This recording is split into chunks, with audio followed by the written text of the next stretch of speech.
خو ته څه پوهېږې په هغه خوند او هغه مزه چا الله والو نه تپوس کوه. لکه یو بزرگ تا یو بادشاہ وی او بزرگا دا خپل نیمه بادشاہی تعالی در کوم. هغه ویل زه نیمه بادشاہی څه کوم؟ وی بادشاہی نیمه. هغه ویل والله که والم. اوس پاکستان کې خو د ضیاءالله کې اعلان وکړي چې راشئ ماما دا د سود د زکات پیسې تقسیمیږي. مې مونږ نه اوس د مسلو د زکات څه تپوس کوو. اوس نن سبا خو لوی مفتی چې دی صدر صاحب دی، لوی مفتی هغه دی صاحبه د بینک د سودونو نه کټوتیو کی پاغې چې دی نامه د زکات ایښې ده. ایو ملا ته مې ویل لکه تام دا اغستې دي دا پیسې ما ته علاو که نه؟ مال ولې ویل جنس بدل شي. مال جنس بدل شي ویلو چې جنس بدل شي بیا روا شي. ما ورته ویل ښه ده نو داس چل دی چې زه تاله یو نوی واده کوم. وی نوی واده څه مطلب؟ مال به دا زړه دې پرېږده او نوی دله کوم. وی که که نه مال په خره به د کنخاب جوړه خریله ورغوندم او بنارسی پې غوړم آبه کور ته دروالم آبه ستا ښځه شي.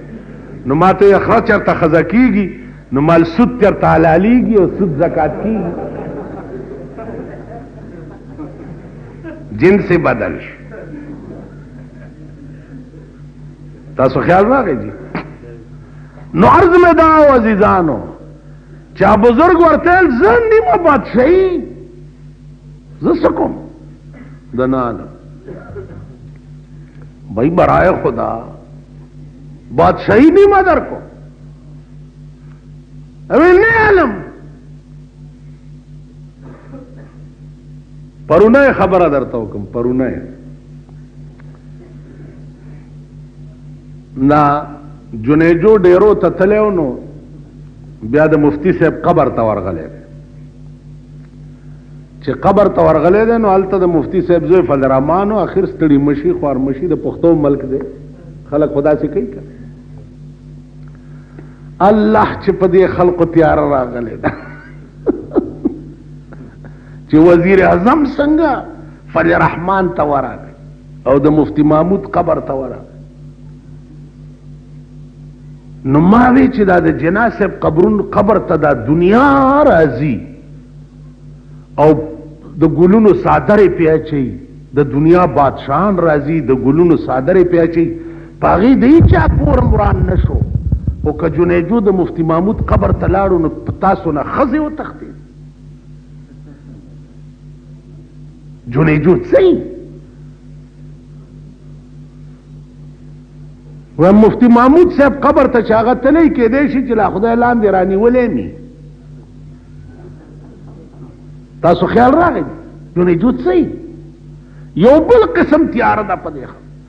نو هغې یو بیان دی چې فضل الرحمن د شریعت بالخلاف چې کوي دا د حکومت په اشاره کوي. پرونه مشرق اخبار وګورئ پرونه نو په دا منځ پاڼه کې بیا همدغه محترم چې دی د آزاد کشمیر د صدر سره ولاړ دی او په ډیرو کې تقریر کوي لګیا دی. تاسو خیال راغی پرون ما ته وی چې ته د حکومت ملګری او په همدغه ورځ ستا فوټو د حکومت د صدر سره دی ورسره یو ځای تقریر کې لګیا. دا زمونږ حال دا ګناه د ملک د قانون ده. شریعت بل نن تا پیش کړی دی بل پیش کولو مطلب پوهېږئ مونږ لږ قسم په خدای چې بله ورځ راسې مې دې خلکو نه نور اړه تور دا بنو والا دلته کله راشي میش دې بنو یو میش والا نه مې مړه تور دی چې دا استقبالونه مې ولیده صاحبه دا په ډګډګو سواره دي. بیا جنیجو تقریر کړی دی چې په څو میاشتو کې به یو انجینیر بې روزګاره پاتې نشي او بیا دا تاسو ورته کوم ګډ شوي یئ او بنګړې م ورته اچولي په څو میاشتو کې. څو میاشتې درته زم وایم چې څو میاشتو کې به انشاءالله زه د پاکستان صدر کېږم والله که یو رانه بې غریب پاتې شي ټول به سرمایه‌دار کوم. دا زه هم ویلی شم که نه شم ویلی؟ دا څه خبره ده؟ دوی چېرته ټینګېدی شي صاحب خان او نواب او حکومت او وزیر او وزیر اعظم هغې ته دوی ټینګېدی شي. بیا دوی چې ورته کوم ډولکي غږوري دي او کمې بنګړې ورته اچولي دي او ډاکټرانو ته ویلي چې کچھ دنوں میں سارا ملک ٹیپر ہو جائے گا. ای ورته بیا ګډ شوي دې خوا وګورئ. یو خبره مې درته کړې وه چې عبس ته عبدالله په معشوقو د جهان فخر. عبس ته عبدالله په معشوقو د جهان فخر. کړه فخر په هغه چې په سبحان فخر کوي. دا د دنیا معشوقې او محبوبان دي. په هغه ذات او په هغه شان فخر کوه چې په چا خدای فخر کړی. د هغه ذات اتباع کوه چې کوم ذات ته د مور په خېټه کې ساتلی، بیا د مور نه را پیدا کړی او د مور په سینو کې درته پای پیدا کړه او هغې نه وروستو ستا نظام زندگی جوړ کړه. د هغه ذات اتباع کوه. بنده به څه وي او هغه ته به سر ټیټول څه وي، هغې نه به د روزګار توقع څه وي. د دې کائنات اصلي مالک خدای دی.